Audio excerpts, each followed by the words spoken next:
좋아요, 구독. 근데 이게 지금 중요한 게 보면은 그러니까 저희가 이제 많이 얘기해요. 최근에도 이제 주식 하시는 분들하고 얘기를 하다 보면은 네네. 저PBR 종목들 사는 거 이제 외국인들 계속 사고 알겠는데 네. 그 중에 뭘 사야 돼?라고 네. 얘기했었을 때 이렇게 은행에선 뭐 자동차에선 뭐 네. 이렇게 딱딱 들어오면 좋겠는데 네. 이제 또 그러면 얘기를 드립니다. 네. 그러면 요거는 뭐 만약에 하나금융주 좋고 네. 자동차에서는 기아가 좋을 것 같고 현대차. 현대차나 뭐 기아나 뭐 네네. 좋을 것 같고 그렇죠. 그렇게 하게 되면 와서 고민을 하세요. 고민이라는 거 어떤 고민을 하시죠?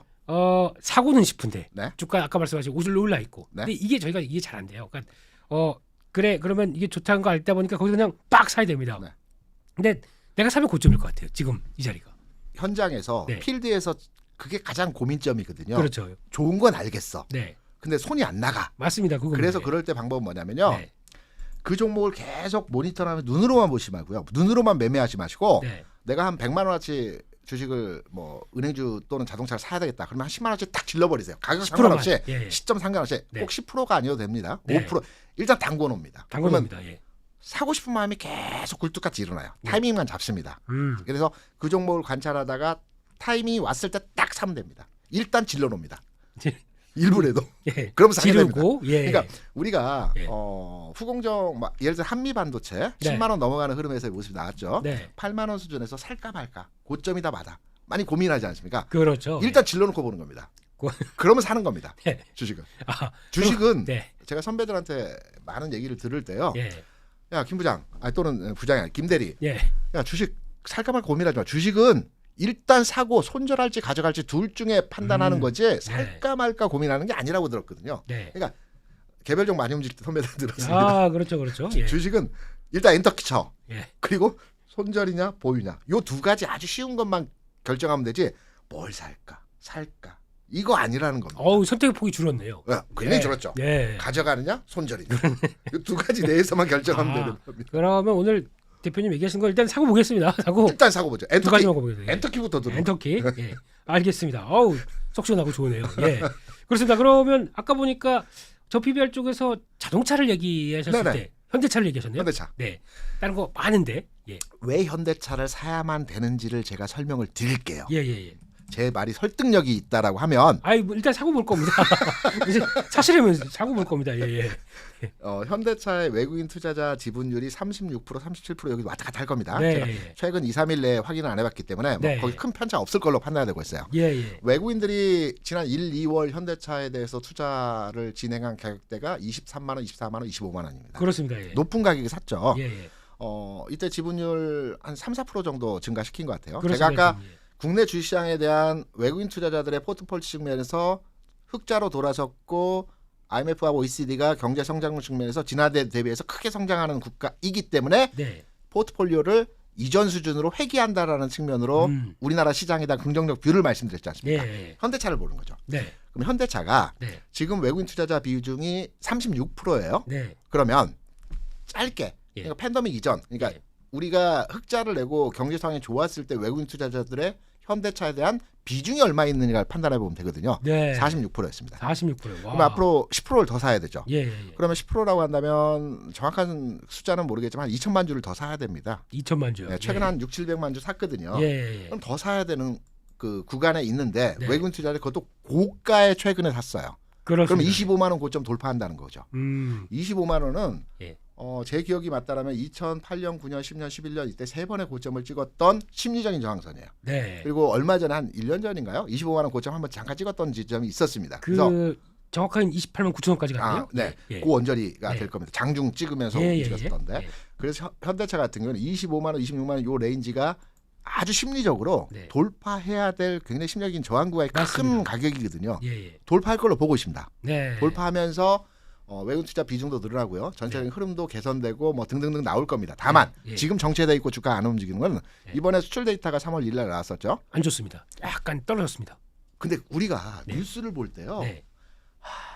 드러난 현상만 보고 뉴스를 그대로 입력하게 되면 오류, 네. 오류에 빠지게 됩니다. 네.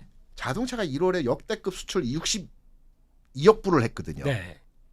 62억 불. 맞습니다. 62억 불을 1월에 역대급을 역대급을 하고 예. 2월에 56억 불인가 57억 불, 그러니까 예. 뭐 8% 7% 줄었던 걸로 기억을 하고 있어요. 예. 그러니까 1월에 역대급 수출 이후에 네. 2월에 역기저죠. 네. 역기조 현상에서 좀 줄었습니다. 네. 요 부분을 자동차 산업이 정체됐다, 위축됐다, 후퇴할 것이다 이렇게 판단하면 안 된다는 거죠. 그렇죠. 워낙 작년 동기 대 YOY와 그렇죠. MOM은 차이가 있는 거니까. 그렇죠. 예. 좋아지고 있어요. 예. 그 과정에서 한 달 좀 안 좋을 수도 있고 뭐 서너 달 안 좋을 수도 있겠죠. 예. 근데 안 좋은 그 흐름이 전체적인 방향성을 지금 하락으로 바꾼 건 아니거든요. 네. 상승하다가 좀 조정받는 과정에서의 구간인 거거든요. 네. 그래서 자동차 업종에 대해서는 뭐 데이터 나온 거 수출 데이터 이런 부분에 있어서 안 좋다라고 판단하기보다는 네. 이 흐름에 의해서 조정받으면 오히려 저점에 살 수 있다. 음. 요 내용으로 이해를 하시는 게 좀 더 현실적이지 않나 판단되죠. 예, 예. 근데 보다 보니까 네. 현대차를 보면서 이제 실적 올해 전망치가 네. 작년에 레벨업을 빡 했지 않습니까? 네. 거기서 한 2, 3년간 멈출 거로 얘기를 하고 있어요. 예, 멈추겠죠. 예. 영업이익 기준으로요. 그렇죠. 예. 왜 저는 예. 현대차 훌륭한 기업이고 자동차 잘 만듭니다. 예. 그런데 현대차가 그 글로벌 브랜드 내에서 위상이 높아진 것이 수출이 잘 되고 있는 것이 네. 현대의 기술력과 모델의 혁신적인 내용 때문에 그러할까요? 그럴까요? 아닙니다. 예. 우리나라 자동차 산업이 굉장히 그 부흥기, 그러니까 좋은 거는요 환율입니다. 환율. 예. 음. 최근 2년 동안에 우리나라의 그 평균 환율이 1,340원입니다. 예. 그런데 환율을 좀 더 길게 한번 볼게요. 예. 지난 20년 동안 우리나라 평균 환율을 보게 되면 예. 1,150원이에요. 맞습니다. 예. 그러면 네. 외국인 입장에서 보면 한국 차가 네. 1,150원, 1,350원 한 15% 싸 보이거든요. 15% 20% 싸 보입니다. 예. 벤츠가 원래 1억 원이었는데 네. 한 8천만 원에 판다고 하면 안 사겠습니까? 빈대서라도 사다가 여기다 팔아야죠. 예. 중고차. 갖다 이제 이거 트레이딩이네요. 그렇죠. 자동차도 트레이딩. 예. 그래서 예. 외국 소비자 입장에서 보면 예. 한국의 차가 네. 싸 보이는 거죠. 아. 가격적 메리트가 한 15% 정도 발생했기 때문에 잘 예. 빨린 거거든요. 예. 이제 환율의 변화가 나타나면 자동차 산업에 대한 수출 지향점이 좀 변화할 수는 있습니다. 네. 근데 최근에서 환율을 보게 되면 계속 1,300원 내외에서 움직여요. 예. 이 흐름은 뭐 당분간의 상황 하에서 바뀔 것 같지는 않아요. 이게 네. 이제 바뀌는 지점은 미국이 금리하고 우리나라 금리하고 스프레드 차가 축소될 때 환율 상황이 바뀌거든요. 네. 우리나라 금리가 지금 3.3이고 미국이 4.3 되니까 예. 요 스프레드가 줄어들면 환율 차가 바뀝니다. 그렇죠. 예. 그래서 지금은 당장에 미국이 금리 인하를 데이터를 보고 연말 정도 또는 시차를 두고 하겠다라고 파월이 그제 얘기했지 않습니까? 누구신가 했더니 파월 선생님이요. 네, 파월 선생님이. 파울이라고 그래가지고 예. 그 형님. 그래서 예. 환율은 당분간의 영역에서 크게 벗어나지는 않을 것 같고요. 예. 그렇다고 해서 자동차 산업이 예. 일시적인 위축이 나올 수는 있겠지만 네. 수출 데이터에 있어서 예. 이게 기조적으로 변화하는 흐름에서는 아니다. 이렇게 판단하고 있죠. 그렇습니다. 네. 환율도 잘 봐야 되겠네요. 어우, 네. 중요하죠. 자동차는.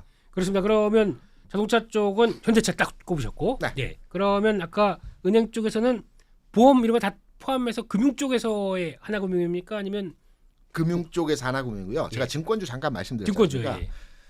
우리가 이제 시장에서는 네. 오래전부터 총선 이후에 PF 사태가 터질 것이다라고들 많이 얘기를 해요. 예. 근데 저는 아니라고 보거든요. 그리고 음. 시장에서 예. 부동산 쪽 하는 친구들을 만나서 이제 술자리에서 얘기를 해보면 예. 터질 거 다 터졌고요. 네. 문제는 이거랍니다. 그러니까 예. 우리가 이제 4월 이후에 총선 이후에 경제 상황이 안 좋아질 거고 부동산 시장도 안 좋아질 거고 PF 쪽이 터지면 은행주, 증권주 다 데미지를 입을 것이다라는 맥락으로 시장을 접근한 게 최근 3, 4개월 내에서의 흐름이었거든요. 그렇죠. 근데 실제 지금 필드에 있는 친구들 얘기를 들어보면 예.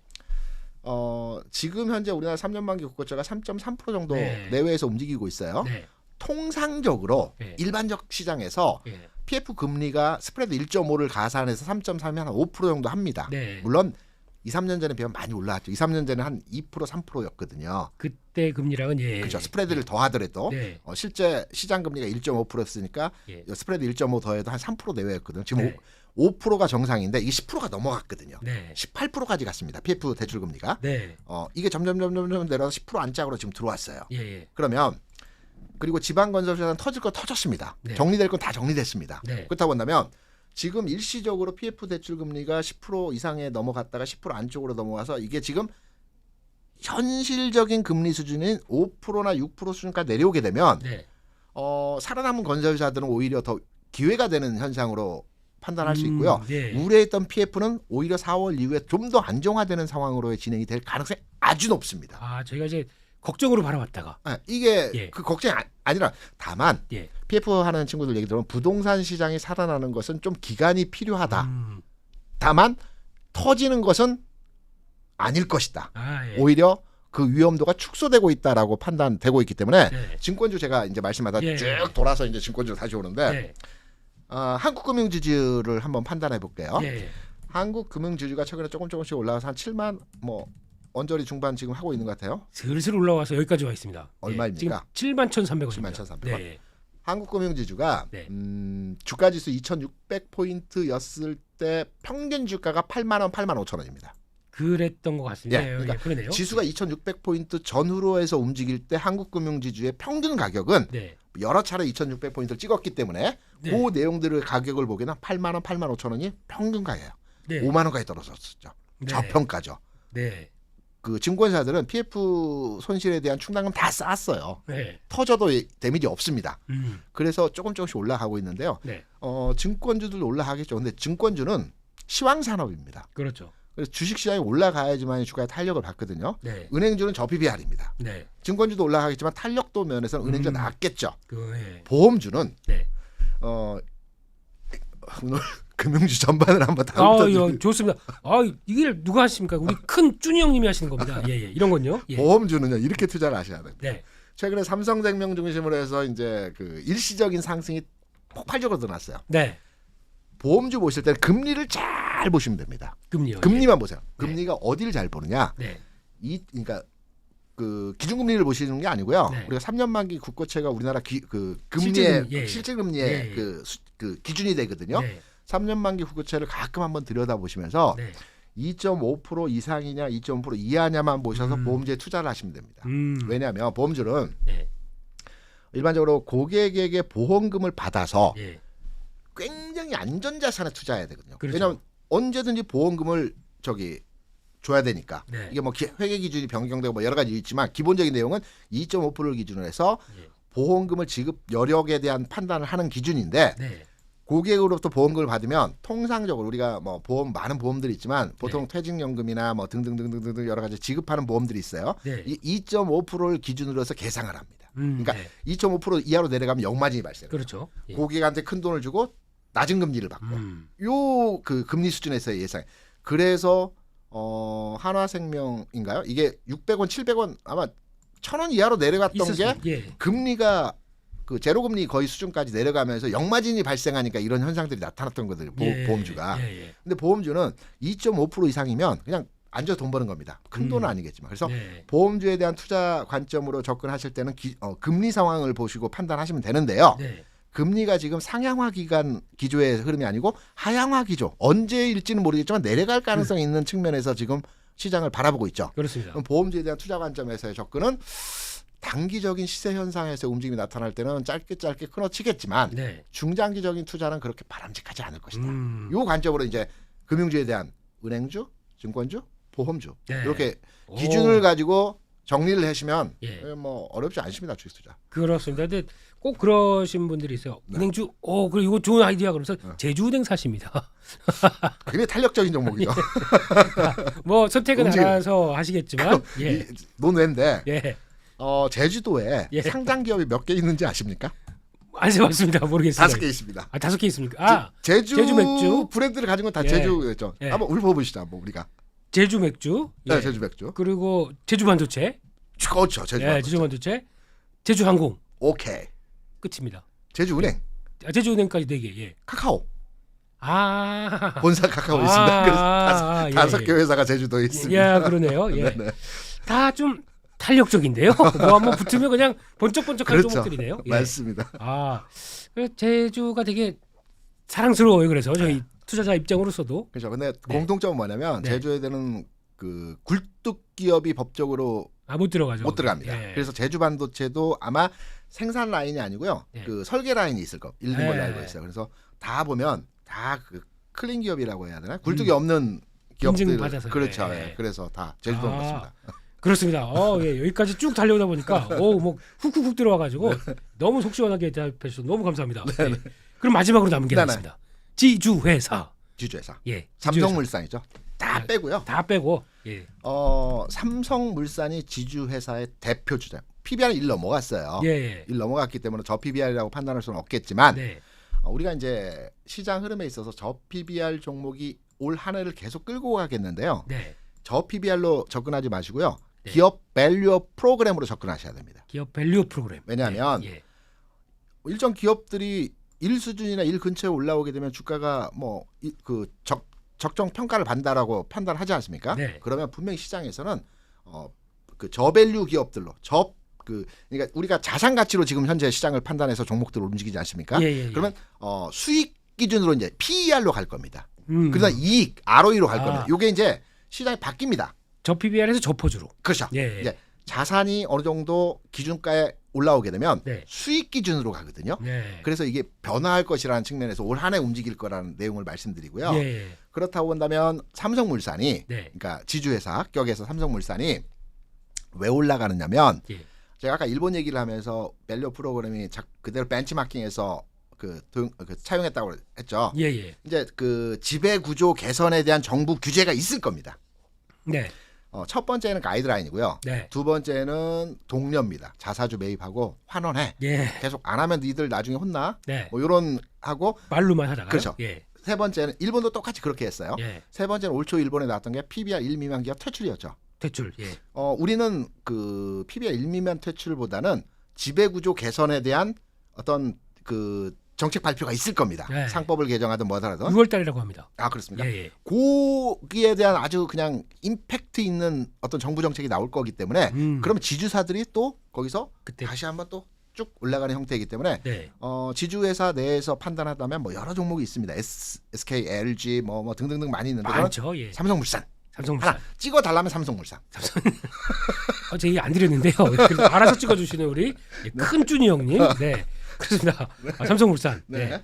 그러면 그때쯤에 삼성그룹 쪽 뭐 이렇게 지배구조 개편되는 거 그러면서 삼성전자도 영향을 받지 않을까요? 물산이 어떤 액션이 들어온다. 삼성전자는요. 네. 4월 그러니까 잠정 실적이 4월 초에 나올 거고 뭐 네. 등등 할 거 아닙니까? 예. 지금 분위기는 그 디램 가격이 거의 2불 수준까지 올라왔고요. 네. 수익성 사업으로 구조적 변화를 했고요. 네. 흑자 전환은 뭐 거의 기정사실인 것 같고요. 네. 올 한 해 있어서 예. 그렇다고 한다면 삼성전자의 주가 움직임의 타이밍은 3월 하순부터 4월 초 전후로 해서 네. 그 8만 원 타치하는 주가 상승에서의 흐름이 나타날 것 같거든요. 야, 흥분했다가 쭉 다시 네. 일어서는지. 예. 9만 원 가는 거는 지수 3,000포인트의 목표점에 대한 가격 차이기 때문에 네. 우리가 삼성전자 10만 원 가면 좋겠죠. 네. 지수가 너무 빨리 가버리면 네. 또 다른 종목이 따라갈 기회조차 없지 않습니까? 그래서 8만 원까지 가는 과정에서의 흐름은 3월 말 4월 초에 나올 것 같고요. 3월 말 4월 초에. 네, 그리고 이때는 삼성 실적 기반으로 해서 긍정적 뷰가 이제 굉장히 시장에서 막 언론에서 엄청나게 떠들어야 되겠죠. 삼성전자 이제 우리의 뭐 새로운 뭐 역시 왕의 귀환 뭐 이런 얘기들 해줘야죠. 그래 광고 받을. 아이고 그렇죠. 예. 그래서 삼성전자 그렇게 올라가고 반도체일 것 같고 예. 반도체 얘기는 좀 길기 때문에 예. 다른 시간을 편성해서 하는 것도 좋겠지만 뭐 그렇지만 그래도 맛보기 정도. 맛보기를 하면 예. 지금 반도체 얘기를 하는 것은 기본적으로 후공정 라인의 HBM, AI 반도체 관련된 종목들에 대한 뷰지 않습니까? 예, 그렇죠. 다른 종목의 반도체에 대한 내용이 아니고 그렇죠. 그것만 보고 있습니다 지금. 그것만 예. 그 종목에 대한 내용이기 때문에 이제 예. 그 종목들이 더 갈 수 있느냐에 대한 판단인데 네. 저는 이제 제 기준에 의한 평가의 내용입니다. 네. 오늘 시장에서 반도체 종목들이 움직인 종목들을 보게 되면 네. 그 CXL 또는 뭐 온디바이스 관련해서 그 여러 종목 뉴로보픽도 있습니다 오늘. 네, 뭐 여러 종목들이 오늘 반도체 내에서 그동안 안 움직였던 종목들이 오늘 강세 현상을 보였거든요. 예. 기억은 제가 잘 안 보던 종목들이라서 퀄리타스 반도체 뭐 에이징랜드 뭐 이런 것들 등등등 많이 있습니다. 근데 한번 그 종목들의 주가 상황을 한번 보세요. 가격적으로 몇 종목을 제외하고는 대부분 10,000원, 20,000원, 높아야 30,000원입니다. 네. 무슨 말이냐면 물론 그 종목들의 업태 또한 반도체와 관련이 있는 그 종목들이거든요. 근데 순환매입니다. 순환매요? 한반도체가 10만 원 넘어가면서 이제 가격적으로 부담돼. 왜 내가 2달 전에 그 5만 원에 봤던 건데 10만 원 주고 사긴 좀 아까워. 한미반도체요?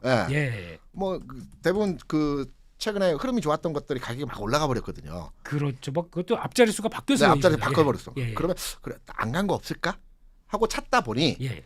그동안 진짜 반도체 내에서의 그 업태를 가지고 있지만 안 갔던 약간은 가격 차로 보면 그러니까 시총이 작은 종목이죠. 예. 시총 작은 종목들이 막 이번에 막 올라가고 있는 거죠. 그렇습니다. 순환마의 끝물입니다.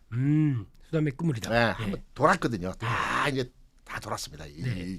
저 AI 반도체 관련해서 한 바퀴 네. 다 돌았습니다. 예. 이게 다시 가겠죠. 네. 다시 가겠지만 순환매가 한번 끝자리까지 다 돌고 나면 예.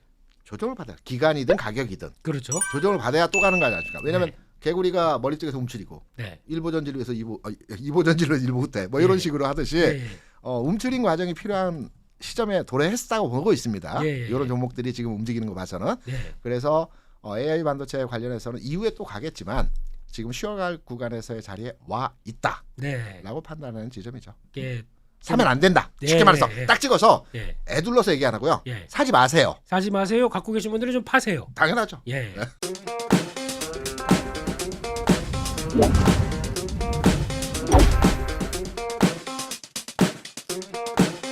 좋아요, 구독.